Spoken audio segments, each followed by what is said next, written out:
الذین آمنوا من یرتد منکم عن دینہ، اے صاحبان ایمان اگر تم میں سے کوئی دین سے پھر گیا، دین چھوڑ کر چلا گیا۔ اچھا مومن بھی دین چھوڑے گا؟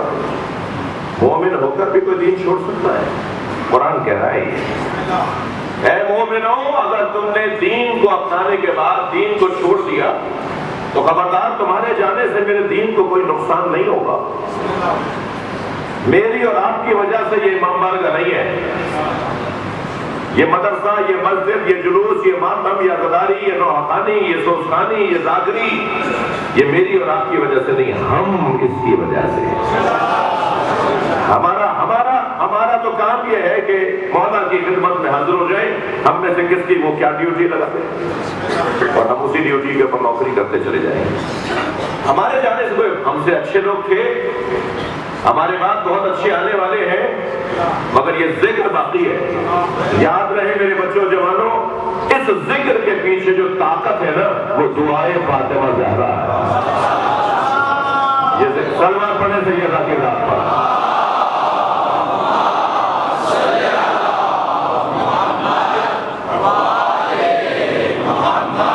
یہ ذکر ہمارا احسان مند نہیں ہے، ہم اس کے احسان مند ہیں۔ اے صاحبان ایمان اگر تم میں سے کوئی دین سے پھر گیا فسوف یأتی اللہ بقوم، اللہ ایک اور قوم کو لے کر آئے گا، تمہارے جانے سے کچھ نہیں ہوگا، تمہارے جانے سے کچھ نہیں ہوگا، اللہ ایک اور قوم کو لے آئے گا۔ اب جس قوم کو اللہ لے کر آئے گا اس میں 6 صفتیں ہیں، میرے بچوں بولو میرے ساتھ، کتنی؟ اس میں 6 صفتیں ہیں۔ وہ قوم نشانیوں کے ساتھ جیے گی، اس قوم کی علامتیں ہوں گی، وہ جو آنے والے لوگ ہوں گے وہ تاریخ میں گم نہیں ہوں گے، وہ بھیڑ میں گم نہیں ہوں گے، مجمع میں وہ لاپتہ نہیں ہوں گے، بلکہ وہ ممتاز اور منفرد اور اعزاز اور افتخار کے ساتھ اور دھڑلے سے اور شجاعت کے ساتھ رہنے والے ہوں گے، ہمت اور بہادری کے ساتھ رہنے والے ہوں گے، وہ پہچانے جانے والے لوگ ہوں گے۔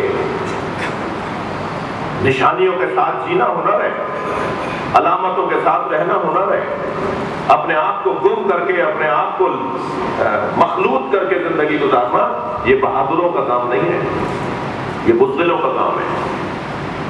چال بتائے کہ علی والا ہے، گفتگو بتائے کہ حسینی ہے، انداز زندگی بتائے کہ سیدہ کا ماننے والا ہے، یا اگر کسی بازار سے گزر جائے تو اس کی خوشبو پھیلے، یا اگر کوئی کاروبار کر رہا ہو تو سب کہیں اس سے سودا خریدو، وہ جعلی مال نہیں بیچتا اس لیے کہ مولا حسین کا ماتمدار ہے۔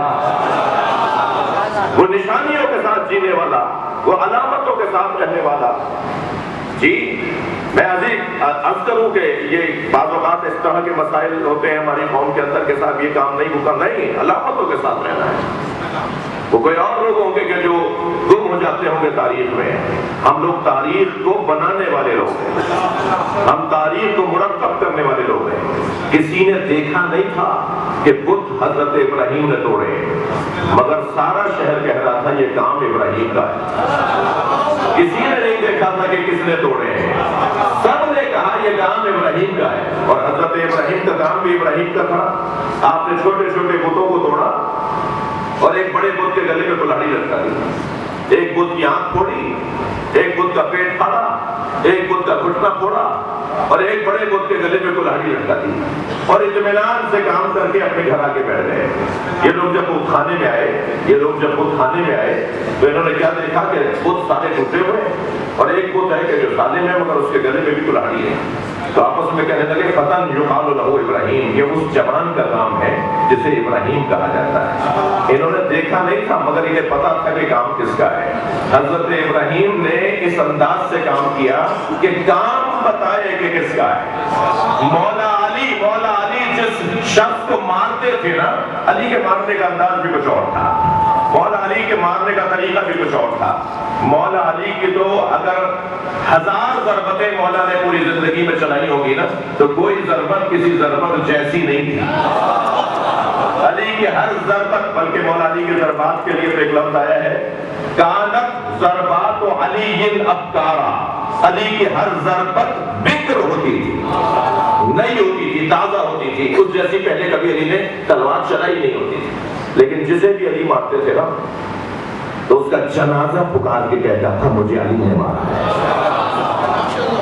اگر عمودی مارتے تھے عمودی تب بھی برابر کا کٹ کے گرتا, اور افقی مارتے تھے تب بھی برابر کا کٹ کے گرتا.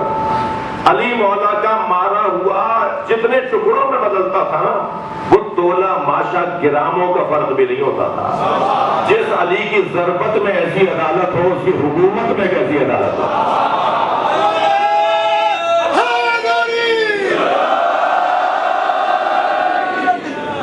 کام بتائے گا بھائی کس کا کام ہے. نشانیوں کے ساتھ رہنا ہے, علامتوں کے ساتھ جینا ہے. اب وہ علامتیں کیا ہیں, وہ نشانیاں کیا ہیں کہ جو اللہ خاص لوگوں میں دیکھنا چاہتا ہے, اور ان نشانیوں کے حامل لوگوں کو پھر تین ولایتیں دینا چاہتا ہے. 56ویں آیت میں 6 نشانیاں بیان ہو رہی ہیں مومنوں کی. 55ویں آیت میں ان نشانیوں پر قائم رہنے والوں کو انعام دیا جا رہا ہے, اور انعام یہ ہے کہ انما ولیکم اللہ ورسولہ والذین آمنوا الذین یقیمون الصلاۃ ویؤتون الزکاۃ وہم راکعون. تمہارا مولا اللہ ہے, تمہارا مولا رسول اللہ ہے, تمہارا مولا وہ ہے کہ جو صاحب ایمان ہے, جس نے زکات, جس نے نماز قائم کی اور جس نے حالت رکوع میں زکات دی. میں لفظوں کو بہتر کر دوں, اللہ مولا, رسول اللہ مولا, علی مولا. یہ تین ولایتیں اسے ملیں گی جس کے اندر یہ 6 صلاحیتیں ہوں گی. جی وہ 6 صلاحیتیں جس کے اندر ہوں گی اسے یہ 3 ولایتیں ملیں گی.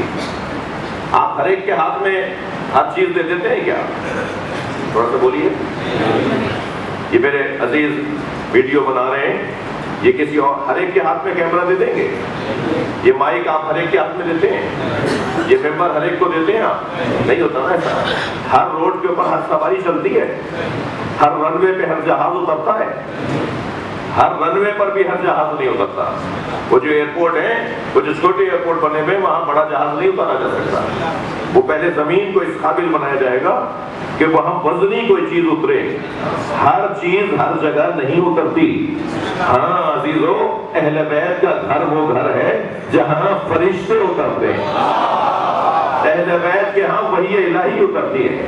ہر ایک کے ہاتھ میں ہر کام نہیں دیا جائے گا. توجہ, 40 دن سرکار کو اللہ نے غار حرا میں عبادت کے لیے بھیجا.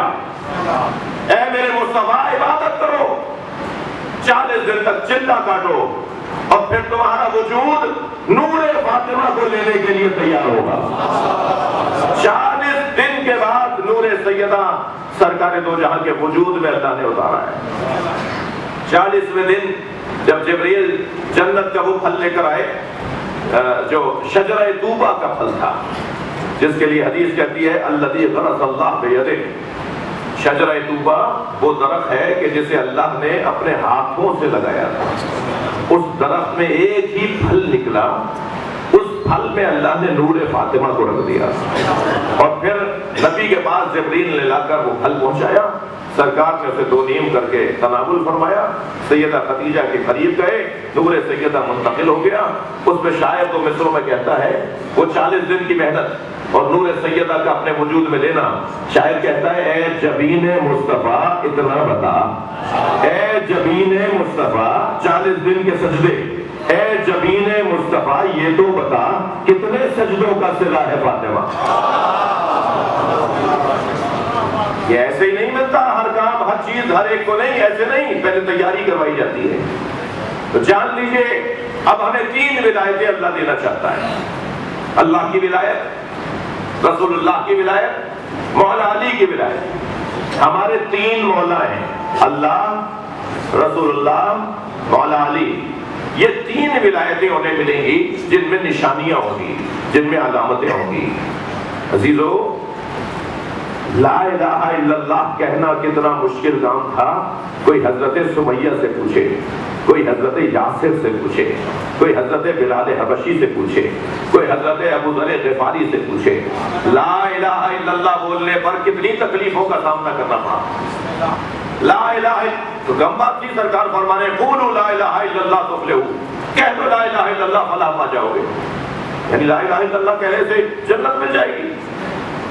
اچھا عجیب بات ہے، اگر اس وقت میں کوئی مرا ہوگا گیا ہوگا، اس وقت میں کوئی مر جاتا لا الہ الا اللہ کہہ کے تو سیدھا جنت میں جاتا، لیکن جب آزمائشیں پڑھ کر صلاحیتیں پڑھنا شروع ہوئیں تو پھر محمد الرسول اللہ کی پریشانیاں بھی شروع ہوئیں۔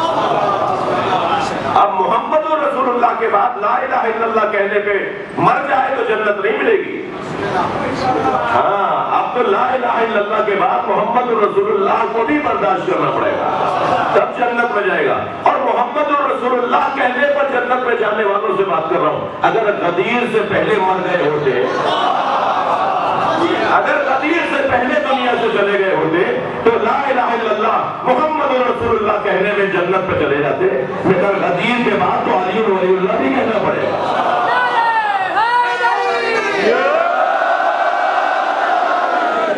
غدیر کے بعد تو اب علی ولی اللہ بھی کہنا پڑے گا۔ اب تین مولاؤں کو ماننا پڑے گا۔ صلوات پڑھنے ذرا محمد و آل محمد۔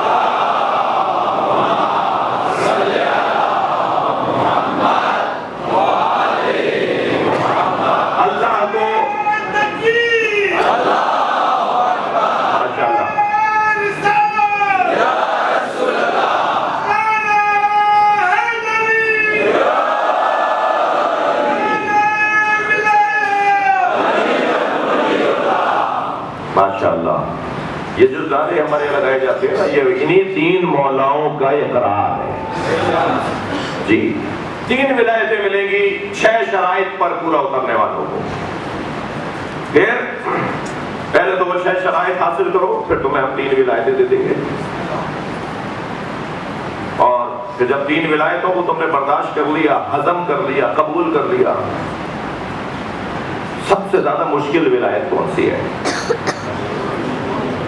سب سے زیادہ مشکل ولایت وہ ہے علی ولی اللہ، اس لیے کہ وہ پہلی دونوں ولایتوں کا بھی حاصل ہے، نچوڑ ہے۔ کوئی کم بات ہے کہ امام علی رضا علیہ السلام ارشاد فرمائے